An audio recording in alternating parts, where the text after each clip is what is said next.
What is up, everybody? And this is the final episode of the Mad Max Anthology. Now, I know this also comes with Fury Road, but this is the exact same disc that came out when the movie first came out. So it's not going to be anything new when it comes to that standpoint. So I decided not to really talk about it because it's been talked to death. It is one of the best 4Ks you can get out of the market. So if I had to say, Mad Max Fury Road is a 10 out of 10, and it is worth the upgrade. Now I'm going to be talking about Mad Max Beyond the Thunderdome, or Beyond Thunderdome. 1985, this is when Mel Gibson is at his peak. Nobody can stop Mad Max. Nobody can stop Mel Gibson. And, starring Tina Turner, it kind of stays away from that Australian heavy-based lore. There is Australian actors and stuff, but there's a lot of also British and Scottish actors and American actors and all that stuff. So this felt a lot less like a Mad Max film, and I was very surprised because I haven't seen this movie since I was a little kid, and this is not how I remember it because I didn't remember what a Mad Max movie was. I knew going into Fury Road that it's going to be about cars and stuff, and that's what I took out of it. But when this is Beyond Thunderdome was the first Mad Max movie I ever watched when I was like a little kid, and now me knowing what Mad Max is supposed to be like, it is such a disgrace to Mad Max. Like, this was a genuinely bad film. I felt like I was watching a Disney movie.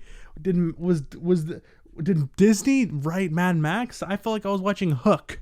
It's literally the definition. It's literally the plot of Hook.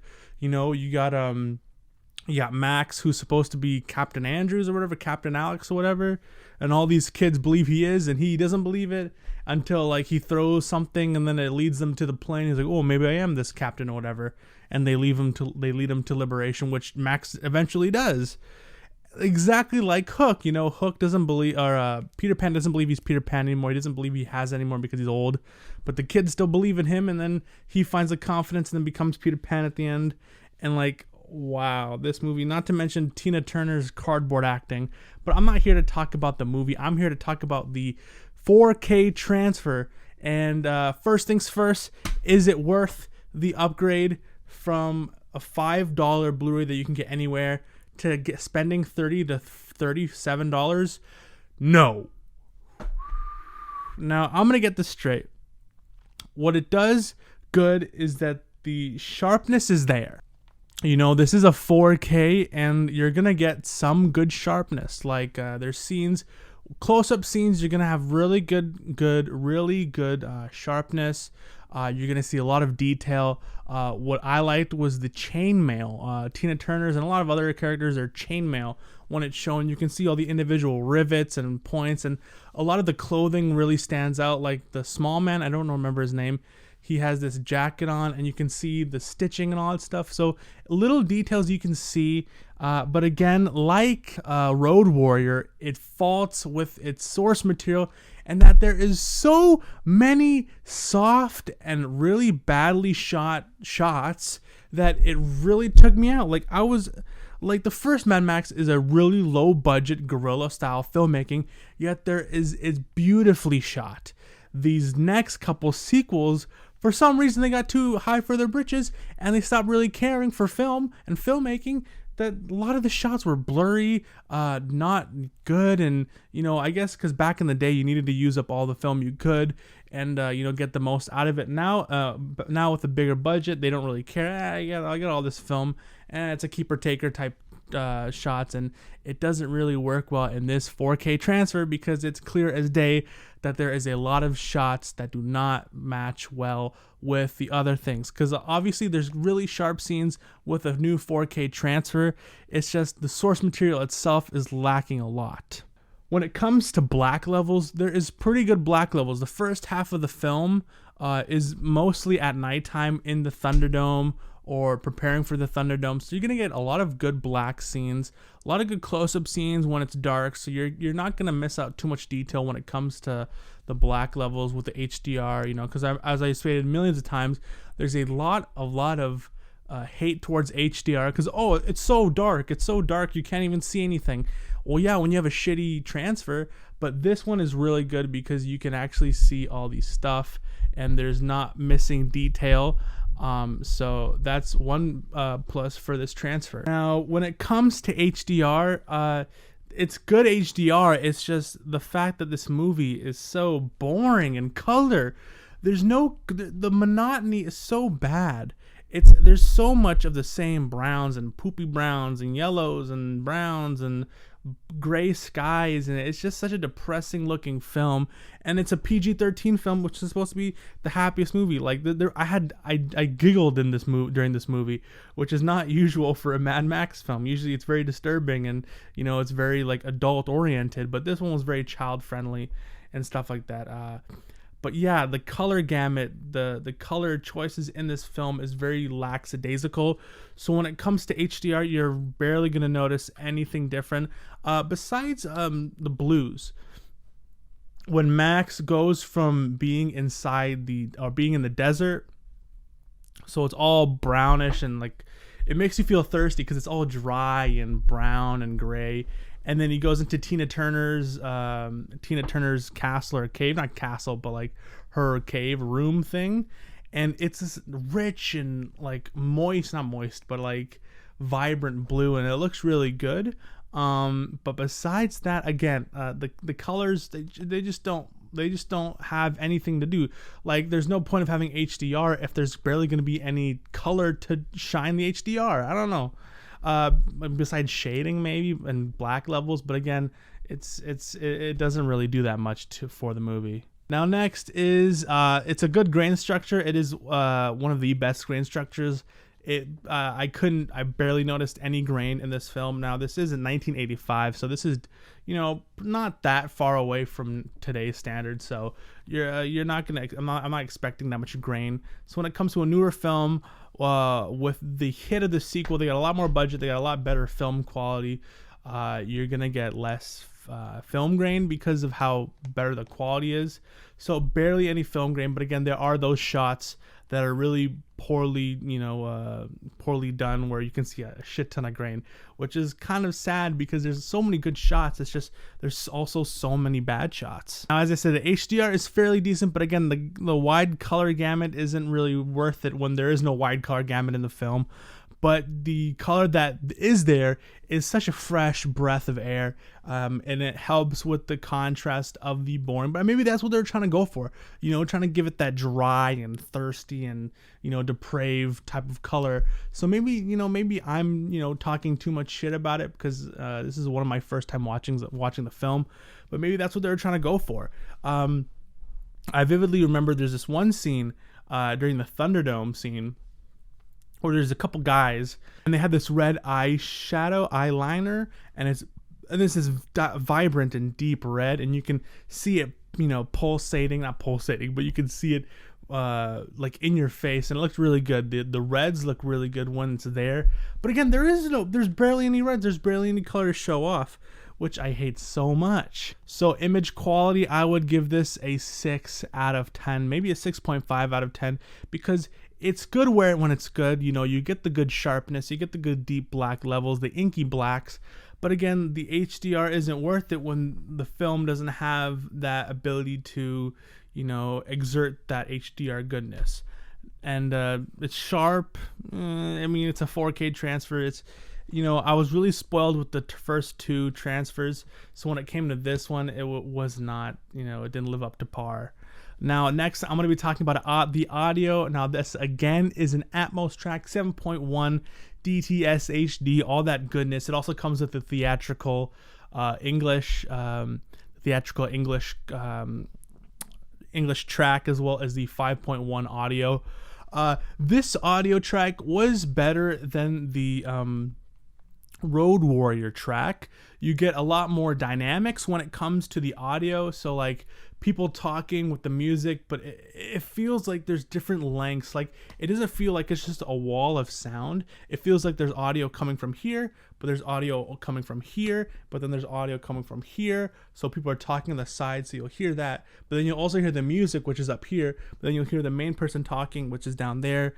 But again, the audio is great. Audio has been great for all of these. It's just which of the ones are the least best. Number one, I would say, is the best. This one's number two.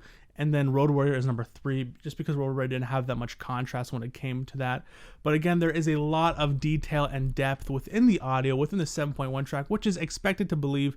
I heard some things about either this one or the Road Warrior, which doesn't have, it removed some of the sound effects and some of the sounds in it, so that's a bit of a bummer. But again, when it comes to audio, the audio is honestly really nothing to write home about. It's nothing to, perk your ears up. If you're an audiophile, it's gonna sound okay, but it's not gonna like give you that eargasmic that you're really looking for. But again, for a Mad Max film, you're not really expecting that kind of thing. But I mean, it's okay. I mean, again, Mad Max, I forgot to mention, but Mad Max is full of explosions. This one has one explosion, and that's pretty good. Before I forget to mention about the visual quality, is that the HDR looks good. When it comes to fire, again, you get the blooming effects, you get the oranges and the reds and the yellows and stuff. Even with that last explosion at the end, that looks really good. But I mean, just talking about the story, this felt really rushed and it felt really weird. Like, not rushed, but like, this didn't feel like a Mad Max. And then you have, obviously, after every Mad Max movie, at the end, you need that big chase scene with the fighting and all that stuff. And it just felt tacked on. And it's like, the guy wanted to do something. It felt like it didn't feel like a Mad. It just felt like your generic post-apocalypse movie, and they just wanted to tack on the Mad Max for, I don't know, like for box office sake, and to get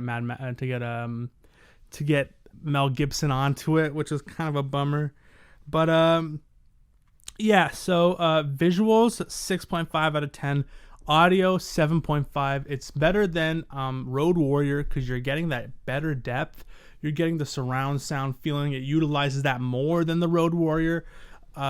But again, nothing really to write home about. There's not gonna be those booming, bassy explosions, and because there's barely any driving. So when I watch the first Mad Max, there's so much driving and there's so much vibrance and kicking in and slaps you in the face with that audio, with those roaring engines and all of that starting up and stuff. I don't know. I'm not a car guy. I don't know the terminology, but you know what I'm talking about. When it starts up, it goes revving. When cars rev, when motorcycles rev, it fills your it really works out your sound system. It worked out mine. Your subwoofers will get a workout out of this. And I did not get that experience when it came to Beyond Thunderdome. It felt weird. It didn't feel like a Mad Max film. And it shows, because none of the big things that I loved about the other transfers visual-wise was not in this Beyond Thunderdome. Now, the $1 million question is, do I spend the extra $30 to get, well, this is the anthology, this is all of the movies, but there's available for a steelbook as well as a slipcover release, and that is about going for around $35 Canadian. Is that worth the upgrade from a standard Blu-ray? This came out, now to preface, this came out 2013, so it is a newer Blu-ray, but you can get this anywhere. I got this for $5 at my local flea market, so I would say no. First off, for being it's a fun movie. It's not a Mad Max movie. They did disservice, because I wish the first 2 films were on 4K. I would have gotten that instead of getting this whole thing, because I knew Beyond Thunderdome was not going to be as good as I remembered. And this honestly stands up, for being a 8-year-old Blu-ray transfer. It still holds up. It's still pretty sharp. And again, like I said, one of the biggest selling points of 4K is its HDR. But what's the point of HDR when there's not much color to show off the HDR? And that's the case with this movie. So I would say no, it is not worth the upgrade, and it is quite the disappointment in my eyes. I had really high hopes for Beyond Thunderdome, at least visual-wise, because it is the latest, or at least the newer out of the 3 films, and it really just bore me. It really, like, the nothing was special, nothing really shined in my eyes, nothing really perked my ears in the audio-wise, and this was just a really big disappointment. So anyways, yeah, so if you have this laying around, don't keep it. Don't throw it away. Keep it, because it's definitely worth saving. So yeah, that was my review of the 4K of this. So yeah, that was my review of Beyond Thunderdome on 4K. Let me know down below, did you guys pick this up and what do you guys think about it? The steelbook looks really good. And what I also want to say is that the best looking image in this entire movie is the menu screen. That looks really sharp and beautiful. But besides that, everything looks just dull and boring. But anyways, that has been all. I am Mason from the Mockbuster YouTube channel. Let me know down below again. If you've seen Beyond Thunderdome, do you like it? Let me know your ranking of Mad Max. For me, I would say Mad Max 1, Fury Road, Road Warrior, and then this. Because I really like the vibe and the way the first Mad Max is. For car heads and all those kind of stuff, I can see why Fury Road or all those people, but I kind of like the storytelling of the first Mad Max. There's a lot more story and heart and depth of Max. You don't really get that with the other films, because in the original one, he has a love interest, he has a daughter, you know, and he has friends, and when they die or when they get burnt up, you really feel for him. In the other movies, you don't really feel anything for him, except for maybe the second one about the girl when she dies and all that stuff. But in this next movie, no one dies. I don't think anyone. There's no sacrifices that the protagonist goes through. Like I don't remember, besides that one kid who dies, but besides that, I mean, I don't even remember who that kid was. But anyways, that was my review. Final verdict, Beyond Thunderdome is a 6 out of 10, just above average. Warranted as a 4K. It's just a run-of-the-mill 4K, nothing to write home about. Worth it on a sale just to get it, you know, that case displayed, but we're not a day one pickup to where you need to get it. And if you miss out, you miss out, and it's not the end of the world, because this still stands and this is still a pretty good transfer. Anyways, I'm done. It's been 17 minutes. I thought I was going to finish this review in 10 minutes. Anyways, thank you so much for watching the video, and I am Mason from the Mockbuster YouTube channel. Please leave a like and subscribe. Please have a good day, night, evening, afternoon. Whenever you're watching this, please stay safe and God bless. Cheers, guys.